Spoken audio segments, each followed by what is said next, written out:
የአሜሪካ የኢሚግሬሽንና ጉምሩክ አስከባሪ የዜጎችን የመገኛ ቦታ መረጃ ያለ ፍርድ ቤት ትዕዛዝ መግዛቱ አነጋጋሪ ሆነ። ከ70 በላይ የሚሆኑ የአሜሪካ ሕዝብ ተወካዮች እና የሕግ መወሰኛ ምክር ቤት ሴኔት ዲሞክራት አባላት የአገር ውስጥ ደህንነት መምሪያ DHS ዋና ኢንስፔክተር የአሜሪካውያንን የመገኛ ቦታ መረጃ ያለ ፍርድ ቤት ትዕዛዝ ስለመግዛቱ አዲስ ምርመራ እንዲከፈት ከፍተኛ ግፊት እያደረጉ መሆኑ ተዘገበ። የሕግ አውጪዎች ጥያቄና ስጋት ባለፈው ማክሰኞ ለዋና ኢንስፔክተር ጆሴፍ ኩፋሪ በተላከው ደብዳቤ የሕግ አውጪዎች የአሜሪካ የኢሚግሬሽንና ጉምሩክ አስከባሪ አይስ ኤጀንስ በህገወጥ መንገድ የተገኘ የዜጎች የመገኛ ቦታ መረጃ ሎኬሽን ዳታ እየገዛ መሆኑ አለመሆኑን እንዲያጣሩ ጠይቀዋል። በተጨማሪም መረጃው በምን መልኩ ጥቅም ላይ እየዋለ እንዳለ እንዲሁም ሰራተኞች መረጃውን አላግባብ እንዳይጠቀሙበት የኦዲት ቁጥጥር እየተደረገ ስለመሆኑ ማብራሪያ ተጠይቋል። ዴሞክራቶች በደብዳቤያቸው ላይ የመገኛ ቦታ መረጃ እጅግ ሚስጥራዊ በመሆን የአንድ ሰው ሃይማኖት፣ የፖለቲካ አመለካከት፣ የጤና ሁኔታ፣ ሱሶችና ከማን ጋር ጊዜ እንደሚያሳልፍ ሊያጋልጥ ይችላል። በመሆኑ መንግስት እንዲህ አይነቱ መረጃ ከቴክኖሎጂ ኩባንያዎች ለመጠየቅ ከዳኛ ህጋዊ ማዘዣ ማግኘት አለበት በማለት አጽንኦት ሰጥተውታል። ያለፉት የህግ ጥሰቶችና የአሁኑ ክስ ይህ አዲሱ ጥያቄ የቀረበው ከ3 ዓመታት በፊት የጉምሩክና ድንበር ጥበቃ የድብቅ ደህንነት አገልግሎት ሴኩሪቲ ሰርቪስና አይስ የፌዴራል ህግን በመጣስ መረጃዎችን እየሰበሰቡ እንደነበር የሚያጋልጥ የኢንስፔክተር ጀነራል ሪፖርት መውጣቱን ተከትሎ ነው። በ2023 ሪፖርት መሰረት እነዚህ ተቋማት የተለመዱትን የምስጢራዊነት ፖሊሲዎች ያልተከተሉ ከመሆኑም በላይ መረጃዎችን ከመግዛታቸው በፊት በቂ የጥንቃቄ ማዕቀፎችን አላዘጋጁም ነበር። እንኳን አይስ ይህንን የስልክ መረጃ አሰባሰብ ፕሮግራም በ2023 አቋርጫለሁ ቢልም የቅርብ ጊዜ የህዝብ ገዢ ሰነዶች እንደሚያሳዩት ኤጀንሲው ይህንኑ አሰራር በድጋሚ መጀመሩን የህግ አውጪዎች አጋልጠዋል። በአሁኑ ወቅት የዋና ኢንስፔክተር መስሪያ ቤቱ ኤጀንሲው የሰዎችን ባዮሜትሪክና ግላዊ ማንነት የሚገልጹ መረጃዎችን የሚሰበስብበትን ሂደት በተመለከተ የኦዲት ምርመራ የጀመረ ሲሆን ይህ አዲሱ የቦታ መረጃ ግዢ ውዝግብ ጉዳዩን ይበልጥ ወደ ለየለት የህግና የሰብአዊ መብት ጥሰት ክርክር አሸጋግሮታል። የማይደበዝዘው አሻራና የፍትህ ጩኸት የወጣት ሞዴል ቀነኒ አዱኛ 1ኛ ዓመት መታሰቢያ። ጊዜ እንደ ጅረት ይፈሳል። የጥልቅ ሐዘን ጠባሳ ግን የልብን ጓዳ ሰንጥቆ እንደገባ ይኖራል። ዛሬ መጋቢት 1 ቀን 2018 ዓ.ም ያቺ ብሩህ ተስፋና ማራኪ ፈገግታ የነበራት ወጣት ሞዴል ቀነኒ አዱኛ ከዚች ምድር በሞት ከተለየች ልክ 1 ዓመት ሞላት። የዛሬ ዓመት ልክ በዚህ ሰዓት የተሰማው ያ ያልታሰበ አሳዛኝ መርዶ ዛሬም እንደ አዲስ በወዳጅ ዘመዶቿ ልብ ውስጥ እያቃጨለ ይገኛል። ታላቁ ጸሐፊ ዊሊያም ሼክስፒር ሐዘን በማይነገርበት ጊዜ ዝምታው ልብን አቅልጦ ይገለዋል እንዳለው በቀነኒ መለየት የተፈጠረው ክፍተት በቃላት የሚገለጽ አይደለም። ቤተሰቦቿና ወዳጆቿ የልጃቸውን 1ኛ ዓመት መታሰቢያ ሲያስቡ የእርሷን መልካምነት፣ ቅንነትና ትዝታ በክብር በማንሳት ላይ ይገኛሉ።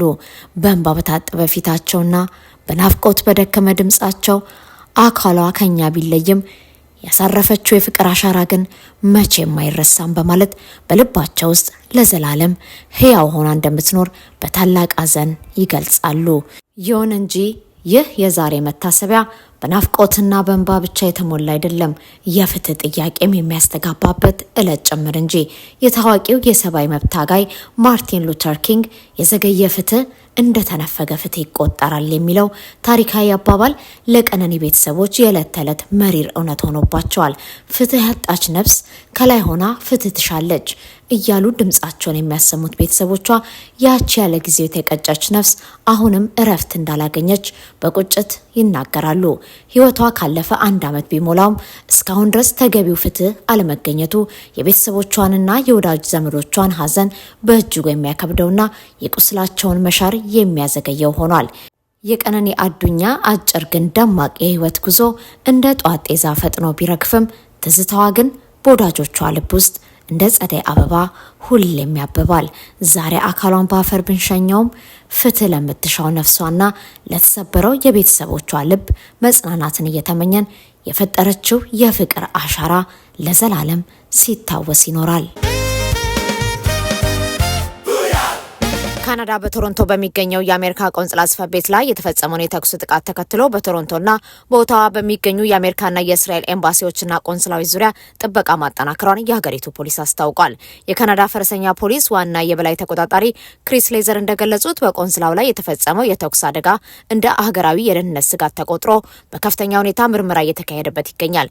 ይህ የጥበቃ ማጠናከሪያ እርምጃ የተወሰደው ተጨማሪ ጥቃቶችን ለመከላከልና የዲፕሎማሲያዊ ተቋማቱን ደህንነት በአስተማማኝ ሁኔታ ለማረጋገጥ መሆኑ ተገልጿል።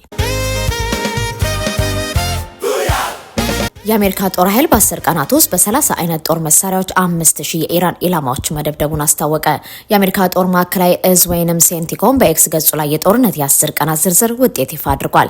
በዚህ ኤፒክ ሬንጅ በተሰኘው ኦፕሬሽን በኢራን ግዛት ውስጥ በሚገኙ 5000 ኢላማዎች ላይ ድብደባ መፈጸሙን ያስታወቀው ሴንቲኮም ከነዚህ መካከል የማዘዣና መቆጣጠሪያ ማዕከላት፣ የኢራን አብዮታዊ ዘብና ዋና መስሪያ ቤት ህንጻ፣ የአብዮቱ ዘብ የስለላ ቦታዎች፣ የተቀናጁ የአየር መቃወሚያ ሲስተሞች፣ የፕላስቲክ ሚሳይል መጋዘኖች፣ የባህር ኃይል መርከቦችና ባህር ሰርጓጆች፣ የአየር መቃወሚያ ስርዓቶች፣ የጸረ መርከብ ሚሳይል ማከማቻዎች፣ የወታደራዊ ግንኙነት ጣቢያዎች፣ የድሮንና ሚሳይል ማምረቻዎች እንደሚገኙበት አስታውቋል። በዘመቻው የወደሙት ወይንም የተጎዱት የኢራን መርከቦች ብዛት ከ50 በላይ መሆኑን ገልጿል።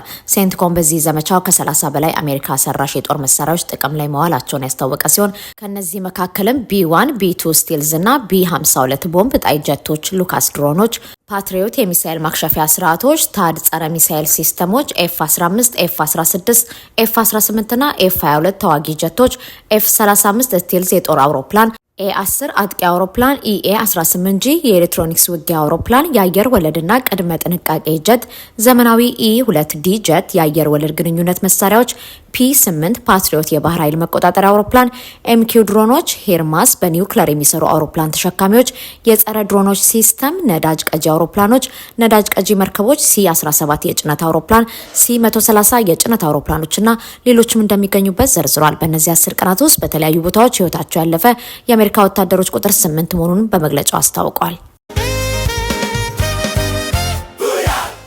በፋይናንስ ቀውስ የሚገኘው የአሜሪካው ስፕሬት አየር መንገድ ያልተጠበቀ የሰራተኞች ፍልሰትና እጥረት ስላጋጠመው ከስራ ቀንሷቸው የነበሩ አብራሪዎችን በሙሉ ወደ ስራ ሊመልስ መሆኑን አስታወቀ።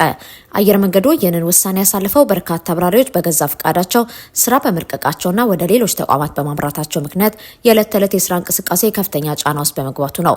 ተቋሙ ወጪን ለመቀነስና መጠኑን አነስተኛ ለማድረግ በማሰብ በ2024 እና በ2025 እንደ አውሮፓውያን አቆጣጠር በመቶዎች የሚቆጠሩ አብራሪዎችን ከስራ አገልሎ የነበረ ቢሆንም አሁን ላይ ከታቀደው በላይ የአብራሪዎች መልቀቅ በመፈጠሩ ከበረራ መርሃ ግብሩ ጋር ለመጣጣም ተቸግሯል። በሲኤንቢሲ የተገኘው የኩባንያው የውስጥ ማስታወሻ እንደሚያመለክተው ከሴፕቴምበር 1 ቀን 2024 እስከ ኖቬምበር 1 ቀን 2025 ባለው ጊዜ ውስጥ ያለ ፍላጎታቸው ከስራ ተቀንሰው ለነበሩ 500 ያህል አብራሪዎች ሰኞ ዕለት ዳግም ወደ ስራ እንዲመለሱ የጥሪ መልእክት ተልኮላቸዋል። አየር መንገዱ ለሰራተኞቹ ባስተላለፈው መልእክት እነዚህ ተመላሽ አብራሪዎች በቅርቡ ለሚመጣው የጸደይ ወቅት እረፍትና የፋሲካ በዓል የጉዞ መጨናነቅ ፈጥነው ባይደርሱም ኩባንያው ከኪሳራ ወጥቶ ለሚጀምረው አዲስ የስራ ምዕራፍ ጠንካራ መሰረት እንደሚሆን ገልጿል።